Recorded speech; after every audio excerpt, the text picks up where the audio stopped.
রথযাত্রার যেখান থেকে আমার পুজো জগন্নাথ দেবকে দেওয়া শুরু হয়, বরানগর রথযাত্রা উৎসব বান্ধব ওয়েলফেয়ার অর্গানাইজেশন, তাই তাদের মঞ্চে পারফর্ম না করলে সত্যি আমার যেন মনটা ভরে না। তাই এখানে দেখুন, আমার প্রত্যেক কলাকুশলীকে নিয়ে, আমার রাধাকৃষ্ণ জোড়াকে নিয়ে, নিজে রাধিকা বেশমে আমি রত হয়েছি শ্রীকৃষ্ণের প্রেমে। আর তার সাথেই র্যালিতেও দেখুন, আমার প্রত্যেকটা ক্ষুদে ক্ষুদে শিল্পীরা তাদের নিজের মতন করে ডান্ডিয়ায় মেতে উঠেছে, যেমন গোপিনীরা মেতে ওঠে তার রাধাকৃষ্ণের প্রেমে, ঠিক সেইভাবেই আমার প্রত্যেকটা ক্ষুদে শিল্পীরাও মেতে উঠেছে।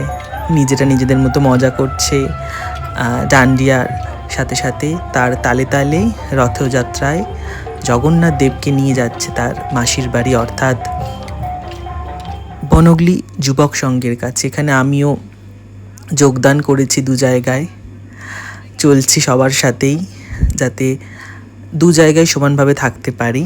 আর তারপর এসছে আমাদের আর এক রাধাকৃষ্ণ, তারা একদম নিজেদের সমস্তটুকু দিয়ে চেষ্টা করেছে। অবশ্যই আপনারা দেখতে পাচ্ছেন, আমার প্রিয় দাদা অভিজিৎ দাদা রয়েছে, আমার অনুসুয়া, তারা একদম হলুদ আর লালে মিশে গিয়ে একদম সুন্দর একটা যে গৌর বর্ণ, সেটাই তৈরি করে ফেলেছে নিজেদেরকে।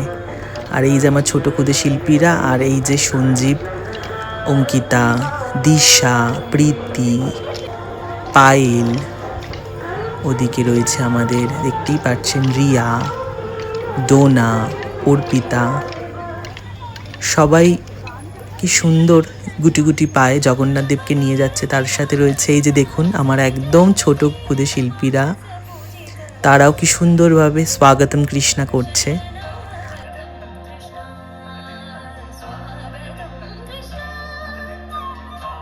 এটা যেন ফুটিয়ে তুলেছে অভিজিৎ দা আর সঞ্জীব।